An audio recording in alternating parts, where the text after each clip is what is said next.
Somewhere in the dense forests of southern Alabama, 52 men disappeared between 1847 and 1849. Not all at once. Not in a single catastrophic event that history books could neatly explain.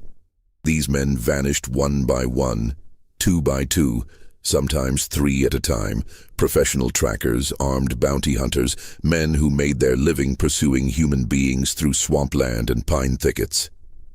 When their bodies were eventually discovered, each one told the same silent, horrifying story. Rope burns around the wrists, signs of extended pursuit through wilderness terrain, and a final positioning that suggested ritual rather than random violence. The cases were documented in fragmentary county records, then systematically removed from public archives sometime before 1875. Local authorities attributed the deaths to territorial disputes and occupational hazards, but families of the deceased knew something far more deliberate had occurred. Tonight we're examining evidence that suggests one man, a fugitive with an intimate knowledge of Alabama's geography and an unshakable determination, orchestrated what became the most systematic counter-campaign against slave catchers in the antebellum South. Before we continue with the story of Ezekiel Cross, if you're fascinated by hidden chapters of American history that challenge everything we thought we knew, make sure to subscribe to Liturgy of Fear and hit that notification bell. These are the stories they tried to erase. Also, we'd love to know, what state or city are you listening from? Drop a comment below. Now, let's discover what really happened in those Alabama forests. The man at the center of this mystery wasn't born into violence. He was created by it.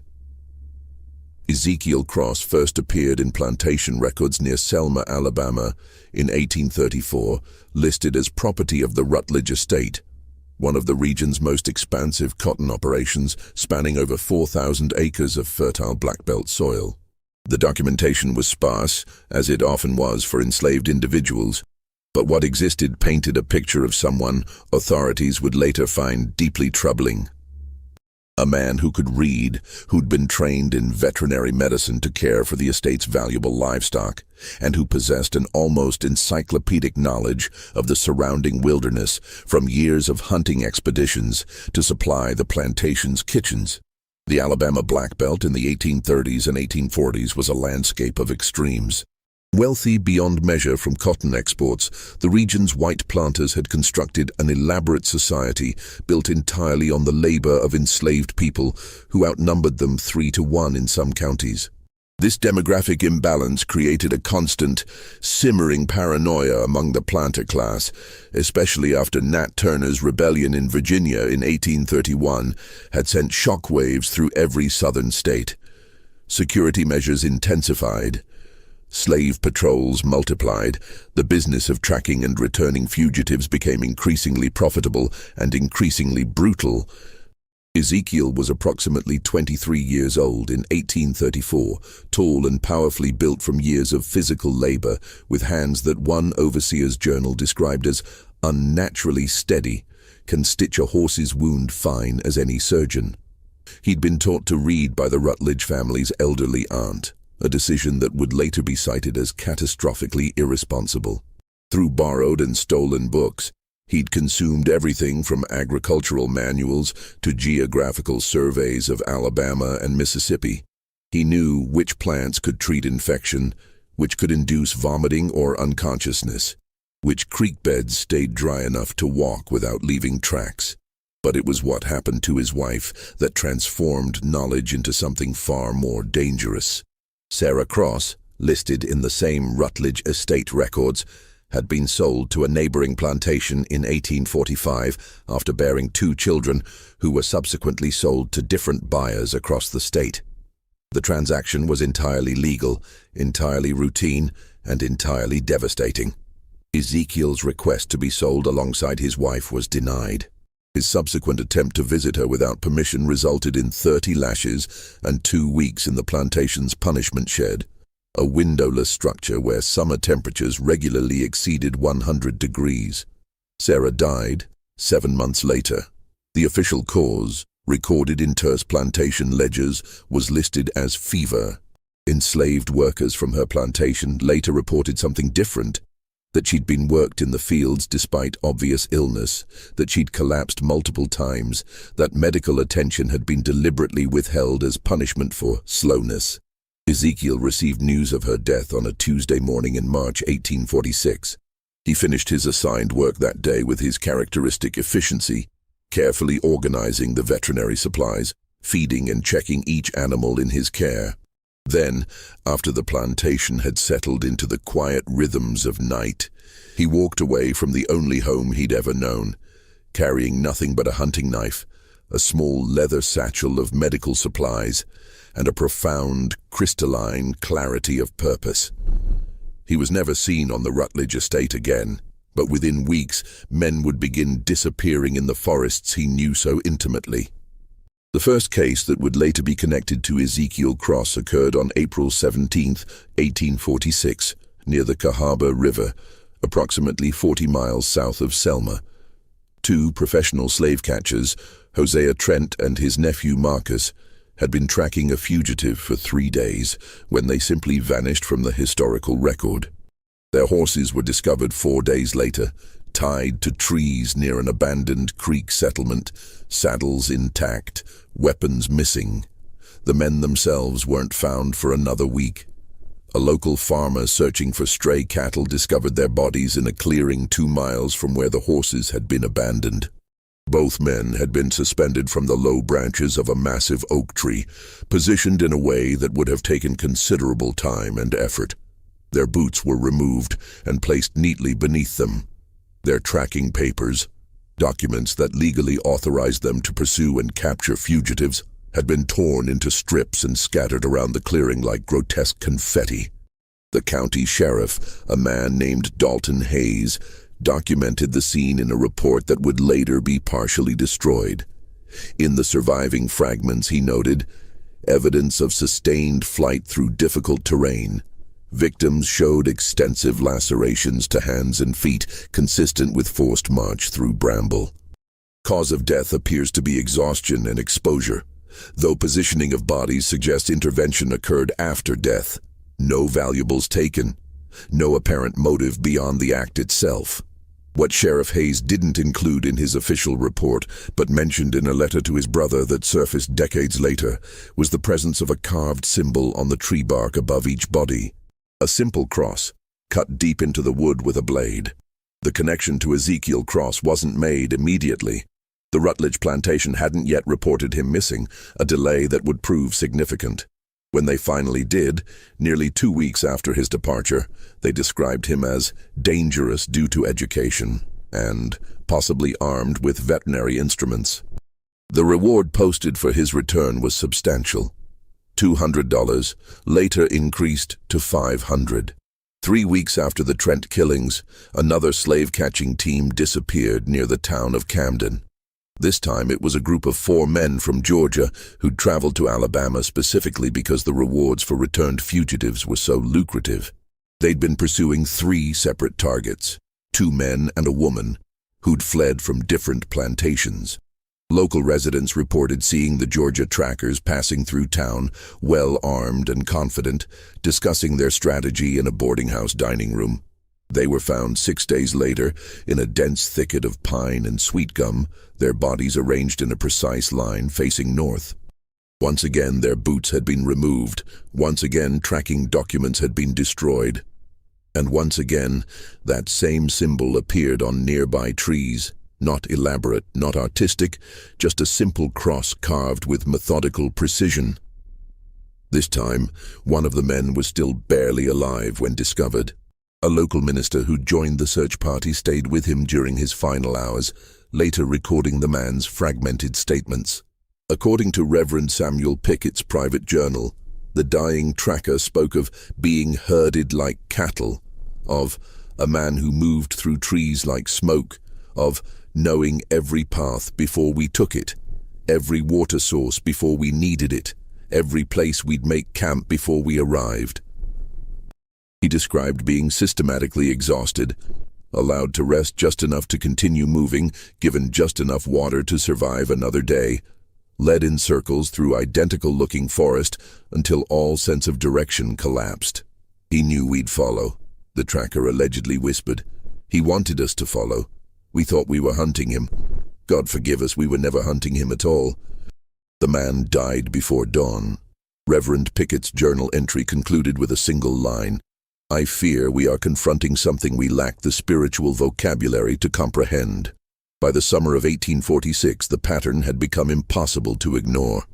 Slave-catching teams that entered the forests of south-central Alabama in pursuit of fugitives were disappearing with alarming regularity.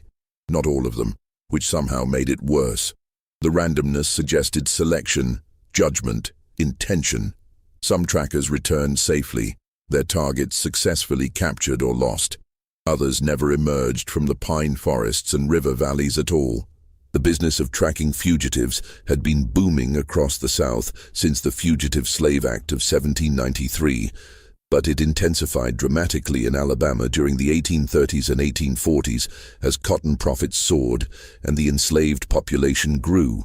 Professional trackers could earn anywhere from $50 to $200 per successful capture, depending on the value of the fugitive and the difficulty of the pursuit. It was dangerous work, involving days or weeks in difficult terrain, confrontations with desperate people, the constant risk of injury or disease. But for poor white men with few prospects, it offered a path to financial stability. These weren't universally evil men, though their work required a particular moral blindness. Many were farmers supplementing irregular incomes. Some were drifters who'd failed at other occupations. A few were former overseers or patrollers who'd developed tracking skills in official capacities. They justified their work through the legal framework of the time, through economic necessity, through the casual dehumanization that slavery required of everyone who participated in it. But by late 1846, that work had become terrifyingly risky in specific parts of Alabama. Word spread through the informal networks that connected slave catchers across the South. Certain territories were being avoided. Routes were altered. Teams began demanding higher fees to pursue fugitives in the forests between Selma and the Tombigbee River. The plantations, desperate to maintain control and recover valuable property, responded by increasing rewards and pressuring local authorities to take action. A meeting of planters in October 1846 resulted in the formation of an organized response. A well-funded, well-armed group of 20 men specifically tasked with ending the threat. They called themselves the Alabama Reclamation Company, though everyone understood their actual purpose. These weren't ordinary trackers. They were former military men, experienced frontiersmen, individuals with reputations for succeeding where others failed. Their leader was a man named Cyrus Thornton, a veteran of Creek conflicts and someone who'd spent years navigating Alabama's most difficult terrain. Thornton was methodical, cautious, and experienced enough to recognize what they were confronting. In a letter to one of the sponsoring planters, he wrote, "We are not pursuing an ordinary fugitive. Whoever is responsible for these killings possesses knowledge of this region that rivals or exceeds my own. They move with purpose and patience. They select their targets deliberately, and most troubling, they've demonstrated the ability to track the trackers, to predict our movements and exploit our assumptions. This will not be a brief engagement." Thornton was right about that, though he couldn't have imagined just how accurate his assessment would prove. The Alabama Reclamation Company entered the forests near Cahaba in November 1846, equipped with the best weapons, supplies, and information available. They carried detailed maps, information from captured fugitives about known hiding places, and a determination to end the threat through overwhelming force.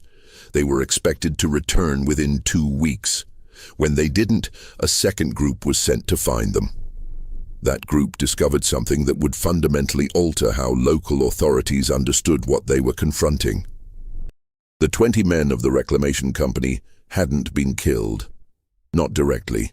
They'd been systematically broken apart as a group, isolated, exhausted, and driven to a state of complete psychological collapse. 15 of them were found alive, scattered across a 30-mile radius, some wandering aimlessly, others huddled in makeshift shelters, all displaying signs of severe trauma and exposure. 3 were discovered dead from what appeared to be natural causes: exhaustion, heart failure, exposure. 2 were never found at all. The survivors told remarkably consistent stories, despite being separated and unable to coordinate their accounts. They described being constantly watched, but rarely seeing their observer. They spoke of their camps being quietly infiltrated at night. Supplies moved slightly, weapons hidden just out of easy reach. Nothing taken, but everything subtly disturbed to create an atmosphere of helplessness. They described traps that weren't designed to injure, just to delay and frustrate. They mentioned false trails that led to dead ends, water sources that had been somehow fouled just enough to cause illness but not death, and a presence in the forest that seemed to know their every move before they made it. Cyrus Thornton himself was among the survivors, though he was never quite the same afterward. In his final report to the planters who'd funded the expedition, he wrote simply, "We entered those woods as hunters. We left as prey. I cannot recommend further organized pursuit. Whatever is in those forests has transformed the relationship between tracker and fugitive into something I lack the capacity to defeat." The Alabama Reclamation Company was quietly dissolved. No formal explanation was ever provided to the public. And in the spring of 1847, the disappearances resumed with renewed intensity. The case that brought Ezekiel Cross's name into explicit connection with the killings occurred in March 1847, and it came not through law enforcement, but through the testimony of a survivor, one of the few trackers to encounter him directly and live to describe the experience. James Howell had been tracking fugitives for 12 years when he accepted a contract to pursue a family of 4 who'd fled from a plantation near Marion. The trail led him deep into the swamplands east of the Alabama River, territory he'd worked before but never found particularly welcoming. On his 4th day of pursuit, he made camp near a cypress swamp as evening fell, following his usual precautions, positioning himself with clear sight lines, keeping his rifle within arm's reach, maintaining a small fire for visibility. He woke just before dawn to find someone sitting across the fire from him. The man was tall, perhaps 35 years old, with scars on his hands that suggested years of hard labor. He sat with perfect stillness, watching Howell with an expression that the tracker would later describe as not quite hostile, but absolutely without fear or uncertainty. Most strikingly, he was holding Howell's rifle, not threateningly, just holding it, examining it with what seemed like genuine interest. "You're James Howell," the man said. It wasn't a question. "You took the Simmons brothers back to their plantation in 1843. You found the Weatherby woman and her daughter in 1845. You're known for being persistent, for not giving up once you've taken a contract." Howell, still half paralyzed with shock and calculating his chances of reaching his knife, managed to nod. "I'm Ezekiel Cross," the man continued, "and I want you to understand something very clearly. The family you're tracking, they're already gone. They crossed into Mississippi 2 days ago. You've been following false trails I laid for you since Tuesday. You could search for another week and you'd never find them." He set the rifle down carefully, but not close enough for Howell to reach it quickly. "Now you have a choice," Ezekiel said. "You can go back to Marion. You can tell your employer that the trail went cold, that the fugitives had too much of a head start. Whatever explanation protects your reputation. You can collect partial payment and find other work, or you can continue pursuing them, and you can follow their actual trail, and you can eventually catch them because you're good at what you do." He paused, and the silence stretched long enough that Howell could hear individual birds beginning their dawn songs in the surrounding trees. "But if you make that second choice," Ezekiel continued, "then I'll follow you. Not immediately. I'll give you time to make real progress, to think you've succeeded, to get comfortable again. And then, when you're least prepared for it, I'll introduce you to the same experience you've spent 12 years introducing to other people. I'll teach you what it feels like to be pursued, to be exhausted, to realize that everything familiar has become dangerous, that every sound might be a threat, that the landscape itself has turned hostile. And at the end of that lesson, Your body will be found positioned in a way that sends a very clear message to others who do what you do. Howell sat frozen, his mind racing through options that all seemed to end badly. "You think I'm threatening you," Ezekiel said, and something that might have been dark amusement crossed his face. "I'm not. I'm educating you. I'm offering you information that might save your life. Whether you use it or not, that's entirely your decision." He stood up then, smooth and unhurried, and began walking toward the tree line. Just before he disappeared into the shadows, he turned back. "Tell your employer the truth or don't. That's not my concern. But understand this, I know your name now. I know what you look like, how you move, how you think. And if I ever see you in these woods again, pursuing anyone, for any reason, you'll join the others. There won't be a conversation. There won't be another warning." Then he was gone, moving through the underbrush with barely a sound, leaving Howell alone with his extinguished fire and useless rifle. James Howell returned to Marion 2 days later. He reported that the trail had gone cold and refused to accept any payment. He never worked as a slave catcher again. More significantly, he eventually shared his story with a local newspaper editor who was documenting the strange cases occurring throughout the region. That interview, published in fragmented form in the Marion Commonwealth in July 1847, was the first time the name Ezekiel Cross appeared in public records connected to the tracker killings. The publication of Howell's account had two immediate effects. First, it confirmed what many had suspected, that a single individual was responsible for the systematic targeting of slave catchers across South Alabama. Second, it made Ezekiel Cross the most wanted fugitive in the state, with rewards totaling over $1,500 offered by various plantation owners and tracking companies. That amount was extraordinary, exceeding rewards for convicted murderers and escaped prisoners combined. But the rewards created a perverse incentive. Despite the danger, despite the mounting evidence that pursuing Ezekiel Cross was potentially suicidal, trackers kept coming. Some were motivated by money, others by reputation. A few by a genuine belief that one man, no matter how skilled, couldn't possibly evade capture indefinitely. They were all correct about that last point, though not in the way they anticipated. Ezekiel Cross couldn't evade capture forever. But he didn't need forever. He only needed long enough to complete what he'd set out to do. And in the summer of 1847, as the body count continued to rise, authorities began to realize they were confronting something that transcended simple fugitive pursuit. This was systematic, planned, executed with a level of strategic thinking that suggested military training or genius or both. A circuit court judge named Whitfield Osgood, attempting to make sense of the pattern, wrote in his private correspondence, "We are accustomed to viewing enslaved individuals as lacking in capacity for complex planning, for strategic thinking, for sustained campaigns of resistance." Ezekiel Cross has demonstrated that assumption to be not merely incorrect, but catastrophically dangerous. He has studied his enemies, he has learned their methods, and he has turned their own tactics against them with a precision that would be admirable if it weren't so terrifying. Judge Osgood's analysis, while accurate, missed something crucial. Ezekiel Cross wasn't simply turning tracker tactics against the trackers. He was teaching a lesson about power, about vulnerability, about what it meant to be hunted. Every body positioned in the trees, every tracker driven to psychological collapse, every team that vanished into the forests and emerged broken, all of it was communication. It was a language of resistance that spoke louder than any speech or written document ever could. But lessons delivered through violence have a way of creating unintended consequences.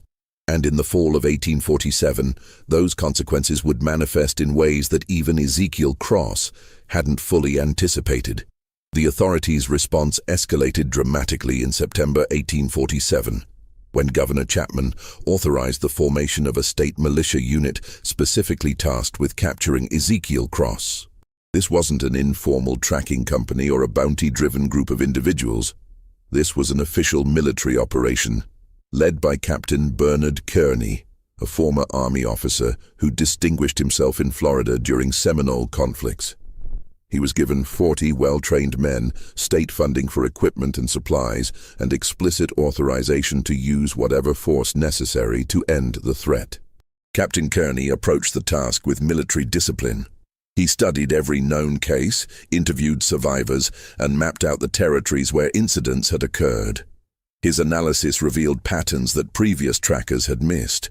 Ezekiel Cross wasn't moving randomly through Alabama's forests. He was operating within a specific geographic range, a roughly circular territory centered around the area where his wife had died, extending outward in a radius of approximately 40 miles. Within that circle, he was nearly untouchable. He knew every creek, every hidden path, every cave system and abandoned structure. Outside that circle, he rarely ventured. More importantly, Kearney recognized that Ezekiel Cross was making decisions about who to target. Not every tracker who entered his territory disappeared. Some were allowed to pass through unmolested, even when pursuing fugitives. The survivors tended to share certain characteristics. They were younger, less experienced, or had reputations for treating their captives with minimal brutality. Meanwhile, the men who disappeared were consistently the most notorious trackers. Individuals known for excessive violence, for separating families, for inflicting punishment beyond what capture required. He's not simply defending himself, Kearney wrote in his operational plan. He's executing judgment. He's become prosecutor, judge, and executioner for crimes that our legal system doesn't recognize as crimes at all. To defeat him, we need to understand that we're not hunting an animal or even an ordinary criminal. We're hunting someone who believes completely in the righteousness of his actions. Kearney's strategy involved something no previous tracking team had attempted: a coordinated encirclement. Rather than sending small groups that could be isolated and defeated individually, he would position his 40 men in a wide perimeter around Ezekiel Cross's known operational area. They would maintain communication through signal fires and periodic messengers, gradually contracting the circle until escape became impossible. It was methodical, patient, and, on paper at least, nearly foolproof. The operation began on October 3, 1847. For the first 2 weeks, it proceeded according to plan. The militia established their perimeter, maintained their positions, and gradually began tightening the circle. They encountered several small groups of fugitives, returning them to their owners per their orders, but found no sign of Ezekiel Cross himself. Then the fires started. The first occurred on October 18th at a small tobacco farm owned by one of the planters who'd helped fund the militia operation. The barn burned to the ground overnight, destroying the entire season's harvest. No one was injured, but the message was clear. The next night, a cotton gin 30 miles away suffered the same fate. Then a smokehouse, then a storage facility containing seed for spring planting. The fires were strategic, each one targeting property belonging to individuals connected to the militia operation or known for particularly brutal treatment of enslaved workers. They occurred simultaneously across vast distances, suggesting either multiple people working in coordination or a single individual moving with impossible speed between locations. Captain Kearney faced a dilemma. His men were positioned to contain Ezekiel Cross in the forests, but the attacks were happening outside that perimeter, targeting civilian property. If he pulled men away to protect the plantations, he'd weaken his encirclement.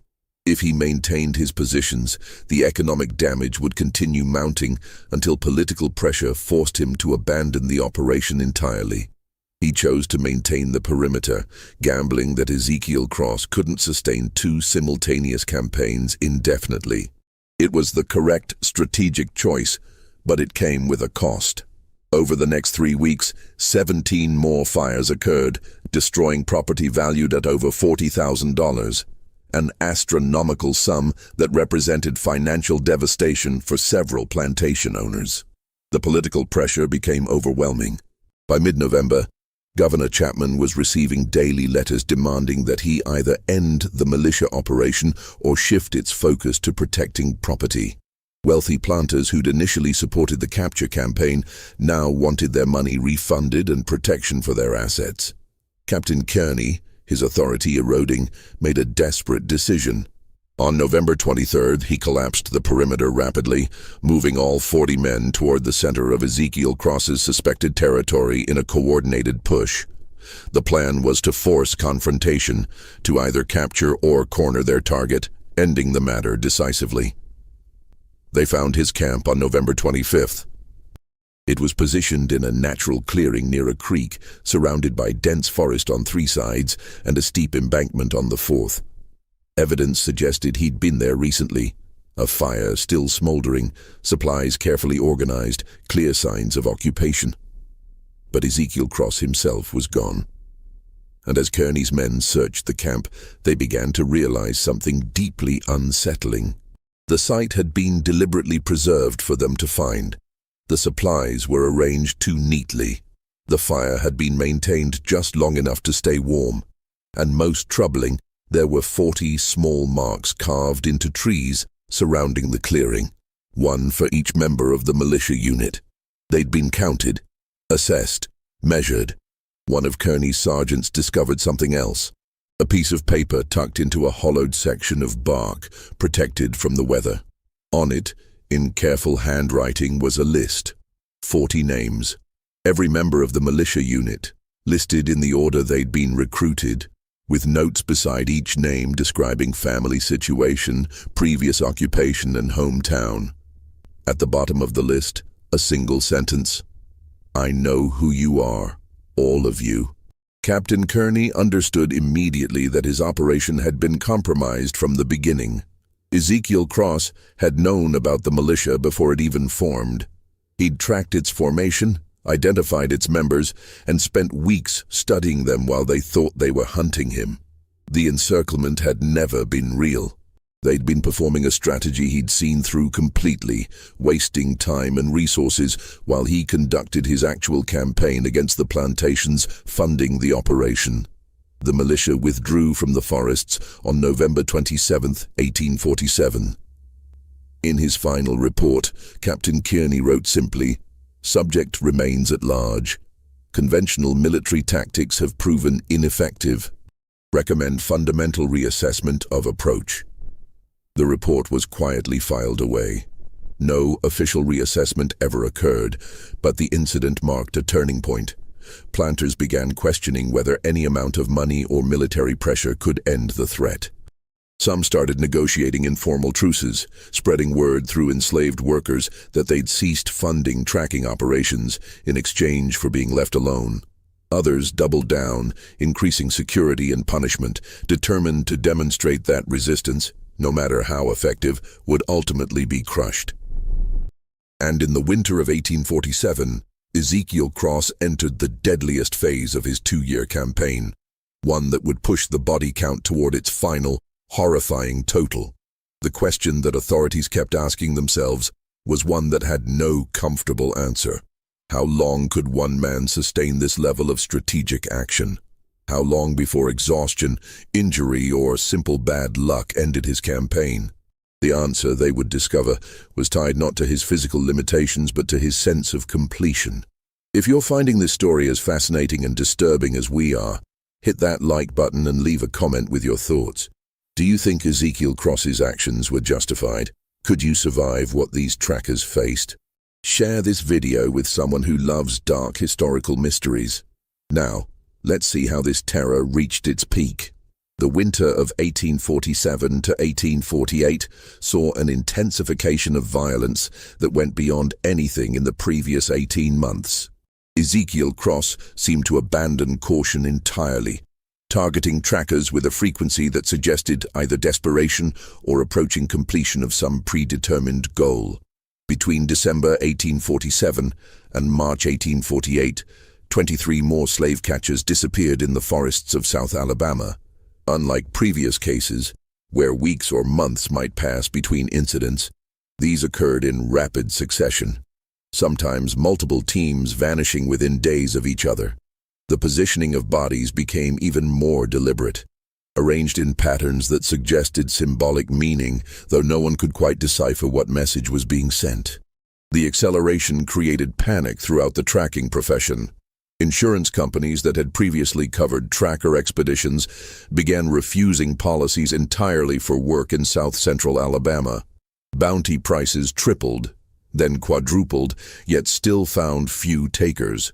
Plantation owners who'd once relied on swift recapture of fugitives now faced the prospect that anyone who fled into certain territories was effectively unrecoverable.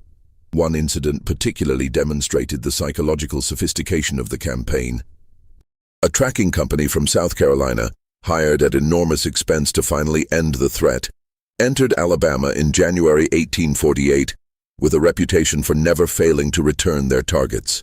The company consisted of 6 men, all veterans of years tracking fugitives across multiple states. They carried the best weapons money could buy, had studied every known detail of Ezekiel Cross's methods, and entered the forests with what their leader described as appropriate caution and overwhelming preparedness. They were found 3 weeks later, alive, but fundamentally altered. They'd been released deliberately, allowed to walk out of the forests after an experience that left them unable or unwilling to describe what had occurred in any coherent detail. When they emerged near the town of Greensboro, local residents were shocked by their appearance, gaunt, hollow-eyed, moving with the careful uncertainty of men who'd been broken on some fundamental level. The only one who would speak with any detail was the company's leader, Robert Fairchild, and his account was fragmented and disturbing. He agreed to speak with a local minister only after being assured his words wouldn't be published during his lifetime. According to Fairchild, they'd been systematically isolated over a period of 10 days. Not through violence, but through a methodical process of psychological dismantling that demonstrated intimate knowledge of how tracking teams functioned and what sustained their confidence. Their supplies were stolen gradually, never all at once, just enough each day to create mounting anxiety about resources. A bag of dried meat would disappear from their provisions, then ammunition, then medical supplies. Each theft occurred while they slept, or were briefly separated, despite their precautions against exactly such infiltration. Their weapons disappeared while they slept, removed with such care that none of the 6 men woke, despite being light sleepers trained to detect threats. They awoke to find their rifles arranged in a neat line 20 feet from their camp, unloaded, with all ammunition scattered in the surrounding brush where it would take hours to recover. Their horses were released from where they'd been tied, forcing them to continue on foot through increasingly difficult terrain. Water sources they'd relied on were suddenly fouled, not poisoned exactly, but contaminated with enough organic matter to cause illness if consumed without boiling. Trails they'd carefully marked for navigation were altered overnight, markers moved to lead them in circles. Blazes on trees carefully changed to create false paths. "He was teaching us something," Fairchild told the minister, his hands shaking as he spoke. "Every day he was showing us what it feels like, the powerlessness, the exhaustion that comes not from work, but from constant vigilance that never pays off. The fear that comes from knowing you're completely at someone else's mercy, that every moment of comfort you experience only exists because they're allowing it. We thought we understood what our work meant, what it did to the people we pursued. We understood nothing." But what disturbed Fairchild most wasn't the physical hardship. It was the communication. On the 5th day of their ordeal, they found a note tucked into one of their saddlebags, written in careful script on paper that had been taken from their own supplies.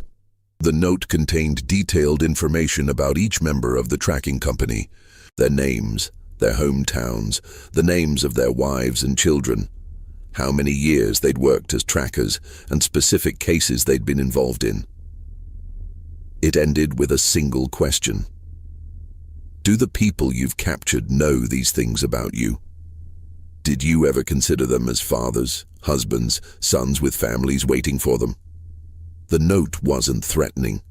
That's what made it so effective. It simply existed as proof that while they'd been hunting, they'd been known completely. Every aspect of their lives had been researched, documented, understood. The power dynamic they'd assumed, armed professionals pursuing a desperate fugitive, had been inverted so thoroughly that they couldn't reconstruct it even in their own minds. Fairchild described the final days of their ordeal as a descent into paranoia and internal conflict. Exhausted, underfed, and psychologically fractured, the 6 men began turning on each other. Arguments erupted over navigation decisions. Accusations flew about who was responsible for their predicament. 2 men nearly came to violence over the last portion of dried fruit in their depleted supplies. And through it all, they occasionally caught glimpses of him, never clear, never close enough to confront, just enough to confirm that their suffering was being observed and measured. A figure moving through distant trees, the sense of being watched from elevated positions.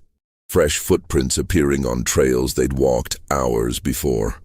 On the last night, Fairchild said, we woke to find our camp surrounded by small fires, maybe 20 of them positioned in a perfect circle around where we slept, just far enough away that we couldn't see who'd lit them. We sat there until dawn, weapons ready, waiting for attack. But nothing happened. As the sun rose, we saw that each fire had been built next to a carved mark on a tree, the same cross symbol that had been found at other sites. And we understood. We were being shown exactly how helpless we'd become, how easily we could be contained, how completely we'd lost any illusion of control. They'd been released the next morning. They found a trail marked with clear symbols leading toward Greensboro, supplied with just enough food and water to make the journey, their weapons returned, but unloaded. The message was unmistakable. They were being dismissed, sent away like children who'd learned a harsh lesson. Fairchild never worked as a tracker again. Neither did any member of his company. When word of their experience spread through tracking networks, it created a crisis in the entire profession. Jobs in South Alabama went unfilled regardless of payment offered. Companies based in other states refused contracts. The economic system that depended on the reliable recapture of fugitives began to fracture in that specific region. But it was what happened in March 1848 that would become the most documented and controversial incident of the entire campaign. The event that would finally draw enough public attention that authorities could no longer minimize or ignore what was occurring. A militia captain named Jameson Hargrove, frustrated by the state's inability to resolve the situation, organized a private expedition of 12 men. Unlike previous tracking teams, Hargrove's group included journalists, 2 writers from newspapers in Mobile and Montgomery who'd been commissioned to document the capture of Ezekiel Cross for public consumption. The plan was to restore public confidence by demonstrating that organized, well-funded action could still defeat even the most dangerous fugitive. Hargrove himself was a controversial figure, a former Army officer who'd been cashiered from service under circumstances never fully explained, but which involved allegations of excessive force during civilian conflicts in Mississippi.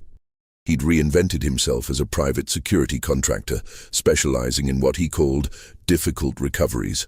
His reputation was built on never allowing a target to escape once contracted, regardless of what methods that required. The expedition was funded by a consortium of 7 plantation owners, each of whom had lost significant numbers of enslaved workers to escape over the previous 2 years. They supplied Hargrove with $500 for expenses, promised him an additional $1,500 upon successful capture or killing of Ezekiel Cross, and provided him access to the best equipment available. The journalists were included specifically to document the triumph, to create a narrative that would reassure the planter class that order could be restored. They entered the forests near Cahaba on March 12, 1848, with elaborate fanfare. The journalists sent daily dispatches for the first week, describing the expedition's progress in confident, even triumphant terms. They wrote about Hargrove's methodical approach, the sophisticated tracking techniques being employed, and the increasing certainty that they were closing in on their target. The Mobile Register published these dispatches under headlines like "Closing the Net" and "Justice Approaching." The Montgomery Advertiser ran a piece speculating about what trial and punishment would look like once Ezekiel Cross was captured. There was a sense, among those who read these accounts, that the nightmare was finally approaching its end. Then the reports stopped. The last dispatch, sent on March 19th, described the group making camp near a creek they believed was close to one of Ezekiel Cross's known hideouts. The journalist writing it expressed confidence that confrontation would occur within 24 hours. 7 days of silence followed. Search parties were organized by March 25th, composed of local men who knew the region well enough to navigate it safely. They found tracks indicating where Hargrove's expedition had traveled, evidence of camps, but no sign of the men themselves. The search expanded over the following week, eventually involving over 40 individuals combing the forests in organized patterns. They found the expedition on April 2nd in a clearing that multiple searchers later reported feeling instinctively wrong about, a space in the forest that seemed deliberately created or chosen for its particular characteristics. The 12 men were positioned in 2 parallel lines facing each other, about 10 feet apart, as if arranged for inspection or judgment. All were deceased, showing signs of exposure and exhaustion consistent with other cases. Their bodies showed no wounds from weapons, no evidence of violence in the conventional sense. They died from the accumulated effects of days without proper shelter, inadequate food, and the physical toll of sustained stress and fear. But it was what surrounded them that created the most lasting impact. Their supplies and weapons were arranged in careful displays around the perimeter of the clearing, not scattered or stolen, but organized as if for exhibition. Each man's personal effects were laid out: letters from home, photographs, identification papers, contracts authorizing them to pursue and capture fugitives. The journalists' notebooks were present, open to specific pages, weighted down with stones to prevent wind from disturbing them. Those notebooks documented the systematic deterioration of the group's cohesion over a period of 8 days. The entries began confidently, describing tracking progress and strategic decisions, but by the 3rd day, the tone shifted. The journalists wrote about strange incidents, supplies going missing, then reappearing in different locations, sounds in the forest that seemed to come from impossible directions, the persistent sense of being observed and assessed. By the 5th day, the entries described paranoia, internal conflict, and the gradual realization that they'd lost all sense of direction despite carrying compasses and maps. They described Hargrove's growing agitation, his increasingly erratic orders, and the group's fragmenting trust in his leadership. They wrote about finding carved symbols on trees that seemed to appear overnight, about trails that led nowhere, about water sources that they could hear but never quite reach. One journalist's final entry, written in increasingly shaky handwriting, read, "We are not captured. We are exhibited. We are being positioned as a demonstration of what happens to those who enter these forests with certain intentions. I understand now that this was never about pursuit or capture. This was about transformation, turning hunters into the hunted, showing us what our prey has always felt, making us understand terror we never believed we could experience. Hargrove keeps insisting we can fight our way out, but there's nothing to fight. There's just knowledge. The knowledge that we are completely known, completely vulnerable, and completely at the mercy of someone who has no intention of showing mercy. The discovery of the expedition, particularly with journalists' documentation intact, made the story unavoidable for newspapers across Alabama and eventually the broader South. What had been possible to dismiss as exaggerated rumors or isolated incidents now had documentation, eyewitness testimony from educated white men, and physical evidence that couldn't be ignored or explained away. The Alabama Beacon ran the journalist's final entries verbatim, creating shock and outrage across readership. Other newspapers picked up the story, each adding their own editorial perspective. Some demanded massive military intervention, arguing that the state's authority was being fundamentally challenged and that failure to respond would encourage resistance elsewhere. Others began questioning the entire system of tracking and recapture, asking whether violence that generated such violent resistance might be fundamentally flawed. A small but growing number of voices, mostly from religious communities and nascent abolitionist groups concentrated in northern Alabama, suggested that Ezekiel Cross's actions, while extreme, represented a form of justice that the legal system refused to provide. A Quaker minister in Huntsville published a sermon titled "The Wages of Violence," arguing that systems built on the hunting and capture of human beings inevitably generated exactly the kind of resistance that Alabama was experiencing. The controversy created political crisis that reached to the state legislature. Governor Chapman faced calls for his resignation over his handling of the situation. Emergency sessions were called to debate response options. Proposals ranged from martial law declarations to negotiation attempts to complete abandonment of tracking operations in the affected regions. Planters throughout the Black Belt found themselves in an impossible position. They'd lost confidence that fugitives could be recovered, which undermined one of slavery's primary enforcement mechanisms, the certainty that escape would be temporary and punishment severe.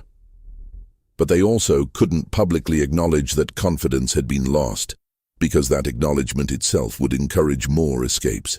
The tracking profession was in complete collapse. Former trackers were leaving Alabama entirely, finding work in other states or abandoning the profession for more conventional labor. New entrants to the field avoided Alabama contracts regardless of payment offered. By April 1848, there were effectively no functioning tracking companies operating in the south-central portion of the state.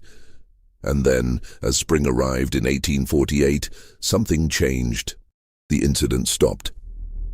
Not gradually, but suddenly and completely. Tracking teams that entered the forests in late April returned safely, finding no interference. Fugitives fleeing through the region reported no signs of the protective presence that had been operating for 2 years. The sense of danger that had permeated certain forests and territories simply evaporated, leaving behind only questions. Authorities didn't know what to make of the sudden cessation. Some theorized he'd died from accumulated injuries or disease. His campaign had been so sustained and intense that permanent evasion seemed impossible. Others suggested he'd fled to another state or territory, perhaps recognizing that continued operations would eventually lead to capture. A few wondered if he'd been killed by someone who'd never reported the death to claim the reward money, either from fear or from sympathy with his cause. Wild speculation filled the absence of concrete information. Some claimed he'd been captured secretly and executed without trial to avoid creating a martyr. Others insisted he'd received assistance from abolitionists who'd smuggled him to Canada or Mexico. A few even suggested supernatural explanations, that he'd never been fully human to begin with, that he'd been some kind of avenging spirit that had simply completed its purpose and dissolved back into the forests. But the truth, as it eventually emerged, was both simpler and more profound than any of the speculation suggested. Ezekiel Cross had not died. He had not been captured. He had not fled in defeat or fear. He had simply finished what he'd set out to accomplish. The first hint of the truth appeared in the summer of 1848, though it wouldn't be recognized as such for decades. A Quaker community in eastern Tennessee reported housing a traveler who'd passed through in July, a man with extensive scars on his hands and a quiet, almost meditative demeanor. He'd stayed 3 days, helping with farm work and speaking little about his past, though he'd mentioned having recently completed a difficult task that had taken 2 years. The Quakers, committed to sheltering fugitives as part of their religious conviction, asked no questions that might force uncomfortable answers. But one member of the community, a woman named Rachel Thornbury, kept a detailed diary of the settlement's activities. Her entry for July 14, 1848, described the visitor. A man of perhaps 37 years, bearing the marks of hard living but possessing an educated manner of speech that suggests unusual background. He worked with our animals today, demonstrating knowledge of veterinary practice far exceeding common experience. When asked how he acquired such skill, he said only that he'd once been trained to care for valuable property, and that he'd put those skills to different use than originally intended. There is about him a quality of completion, as if a great burden has been lifted or a great purpose fulfilled. The diary, discovered in a Tennessee Historical Society archive in 1891, contained no mention of the name Ezekiel Cross, but the description, combined with timing and geographical location, suggested a connection that historians would later investigate thoroughly. The more definitive answer came in 1872 during the chaos of Reconstruction, when a package arrived at the Alabama State Archives with no return address and no accompanying explanation. The package had been posted from Detroit, Michigan, but examination of the postal markings suggested it had traveled a circuitous route involving multiple forwarding addresses. Inside was a leather-bound journal, weather-damaged but still largely legible, containing daily entries dated from March 1846 through April 1848. The handwriting was careful and educated, the contents methodical and remarkably detailed. It was Ezekiel Cross's own account of his 2-year campaign, maintained throughout the entire period, despite the constant risk of discovery and the additional burden such record-keeping represented. The journal's arrival created immediate controversy. Some officials argued it should be destroyed unread, that it represented dangerous propaganda that could inspire similar resistance. Others insisted it should be preserved as historical evidence, regardless of how uncomfortable that evidence might be. Eventually, a compromise was reached. The journal would be preserved but not publicized, filed away in restricted archives accessible only to approved researchers.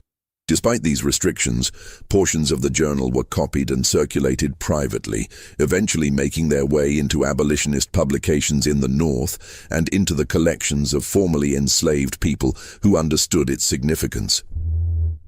By the 1880s, substantial excerpts had been published in various forms, making the content accessible to broader audiences regardless of official suppression efforts. The journal revealed details that investigations had never uncovered, and that speculation had never quite captured accurately.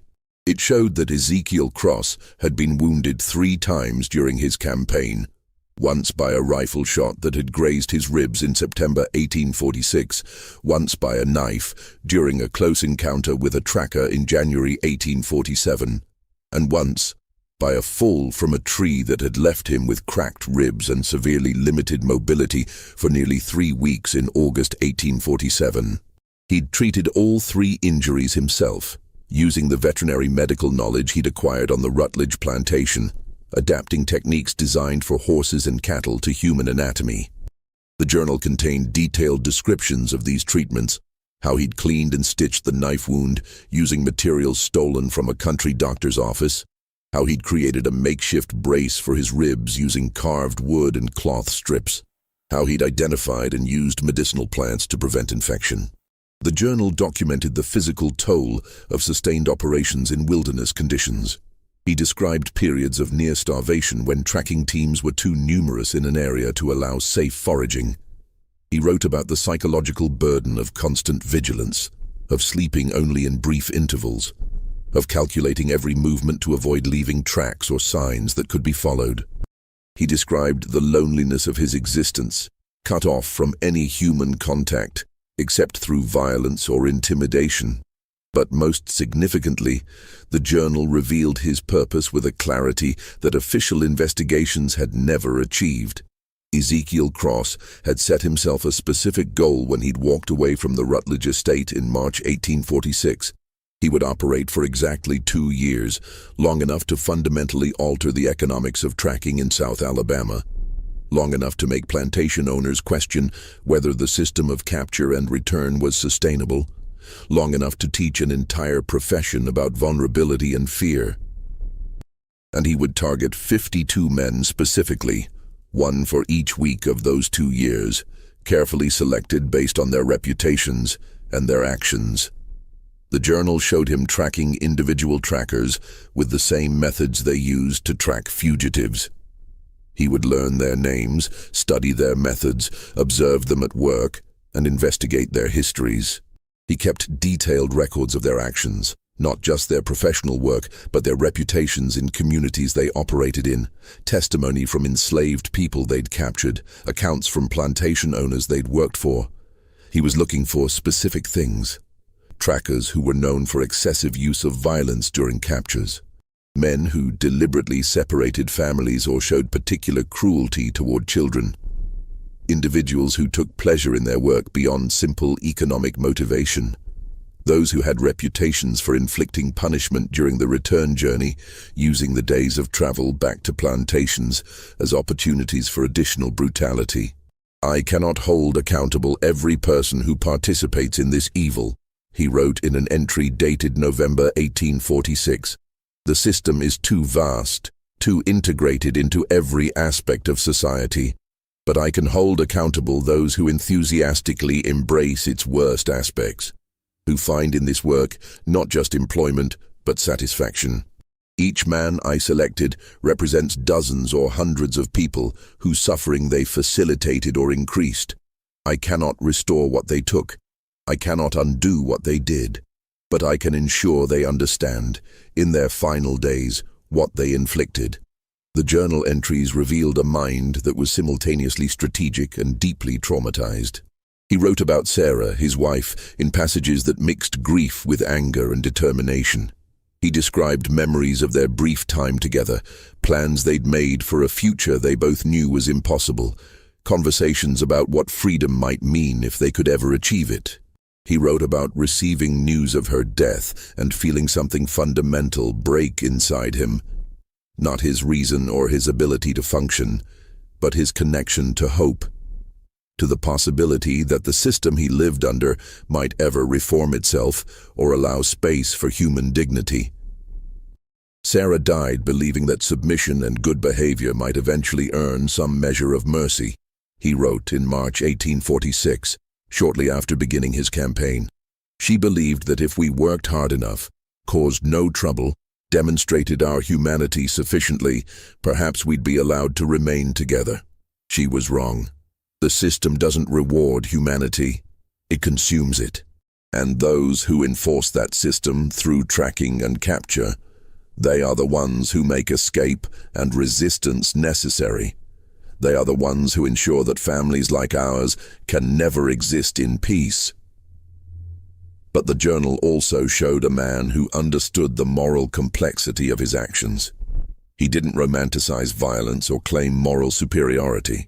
He acknowledged that what he was doing was creating trauma, inflicting suffering, and potentially damaging people who might have families and lives beyond their work as trackers. I do not claim to be dispensing justice, he wrote in July 1847.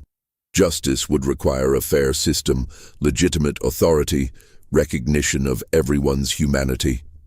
What I am dispensing is consequence. I am teaching the lesson that actions have responses, that systematic violence eventually generates violence in return, and that those who make their living hunting other human beings might eventually discover what it means to be hunted.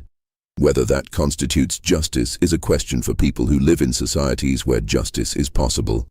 The journal documented his reaching exactly 52 completed targets by April 1848. He tracked each one methodically, marking them in a list that included their names, their locations, and brief notes about why they'd been selected. The final entry for this list, dated April 11, 1848, simply stated, "Completed." On April 14, 1848, he wrote what would be his final journal entry. "It is finished. 2 years, 52 men, and a region of Alabama where the profession of slave catching has become untenable. I have no illusions about having changed the fundamental structure of this evil system. The institution of slavery is too deeply rooted in economic interest, too thoroughly defended by law and custom, too essential to the wealth of too many powerful people. What I have accomplished is limited and temporary, but I have demonstrated several things that needed demonstration. First, that resistance is possible even against overwhelming odds, even when operating alone, even when the entire machinery of state power is arrayed against you. Second, that those who profit from hunting human beings are themselves vulnerable.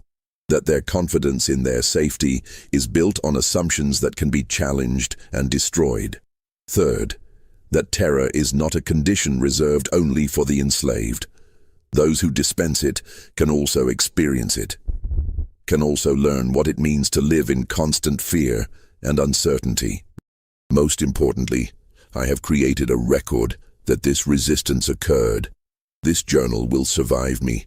It will prove that we are not simply property to be tracked and recovered without consequence. We are human beings capable of judgment, of strategic thinking, of sustained campaigns against the apparatus of our oppression. We remember, we plan, we act. Tomorrow I walk north toward Tennessee.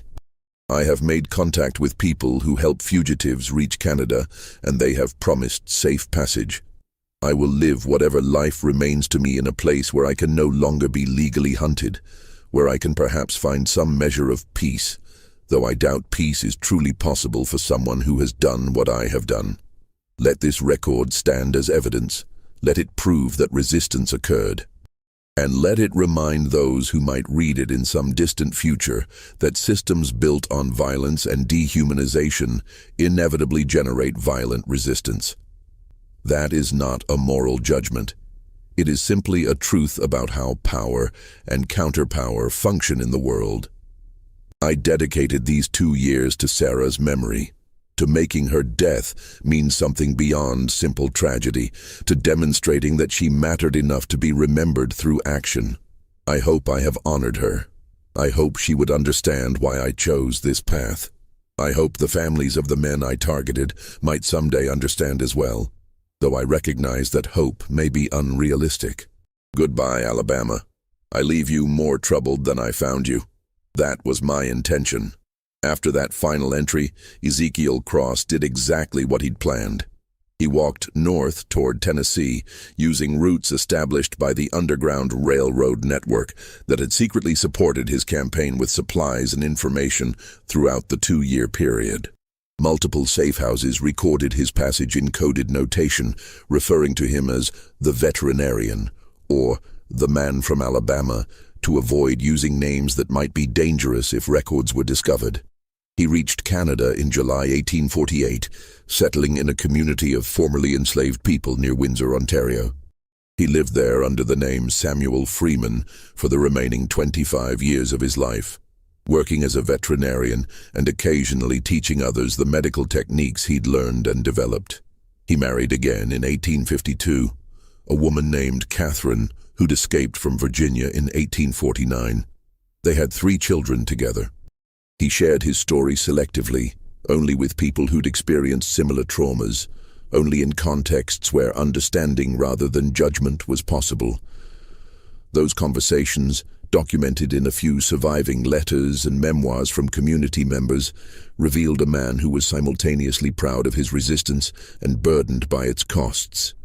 "I would do it again," he told one former fugitive in a conversation recorded in that person's memoir. "But I would not claim it was simple or righteous or without moral complexity. I took lives. I created suffering. I traumatized people who might have been more than just their worst actions. But I also prevented suffering. I made escape possible for people who would otherwise have been captured. I altered the calculation that plantation owners made about whether to invest in pursuit. And I demonstrated that we are human beings capable of strategic resistance, not animals to be tracked and recovered without consequence." He died in 1873 from pneumonia, at approximately 62 years of age. His funeral was attended by over 200 people from the Windsor community and from across Ontario, formerly enslaved people who understood what his Alabama campaign had represented, who saw in his 2-year resistance a model for understanding their own experiences and choices. Catherine Cross survived him by 18 years, maintaining the veterinary practice they'd built together and preserving his papers, including the duplicate journal he'd kept during his time in Canada, recording his memories and reflections on the Alabama period. When she died in 1891, those papers were donated to an archive in Toronto that specialized in documenting formerly enslaved people's experiences. It was from that archive that researchers in the early 20th century began piecing together the full scope of Ezekiel Cross's campaign. Scholars like W.E.B. Du Bois referenced it in passing in their work on slave resistance, though always cautiously aware that detailed celebration of targeted violence against white Americans remained culturally unacceptable even decades after slavery's end. The full story began entering mainstream historical consciousness only in the 1960s and 1970s, as civil rights movements created space for more honest examinations of resistance to slavery.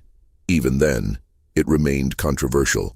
Some historians questioned the accuracy of the journals, whether one man could truly have accomplished everything attributed to him. Others debated the ethics of his actions, whether systematic violence, however targeted, could ever constitute legitimate resistance. But for many descendants of formerly enslaved people, the story represented something more significant than historical curiosity or ethical debate. It was proof that resistance had occurred on a scale and with a sophistication that had been systematically denied and erased from historical records. It was evidence that enslaved people were capable of strategic thinking, long-term planning, and sustained campaigns against their oppression, capabilities that slavery's defenders had insisted they lacked.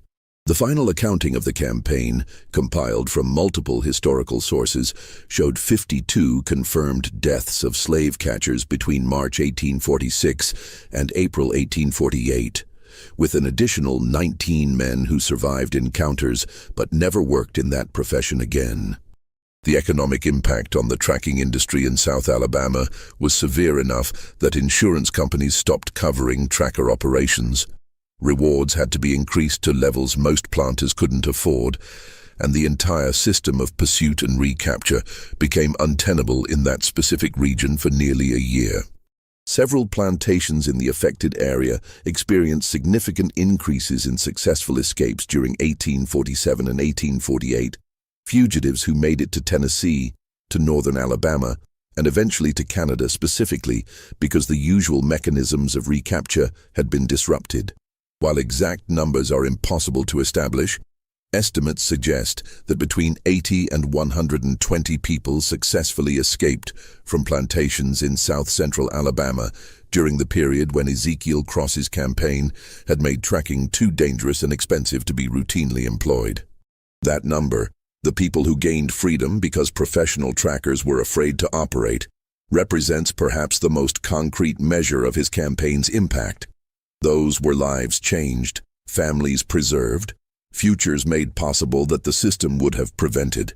The sites where incidents occurred are now largely unmarked and forgotten. The clearing where Jameson Hargrove's expedition was found remained abandoned for decades, avoided by local residents not from superstition exactly, but from lingering awareness that some locations bear permanent marks of what occurred there. The trees in that clearing bore scars from rope and positioning that remained visible until the early 20th century, when the entire forest was cleared for development. Today, almost nothing remains to mark what happened in those Alabama forests between 1846 and 1848.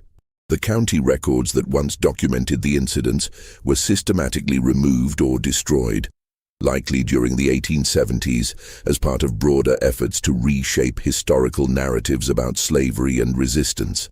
The sites where bodies were discovered are now shopping centers, suburban neighborhoods, and industrial parks built during Alabama's 20th century development boom.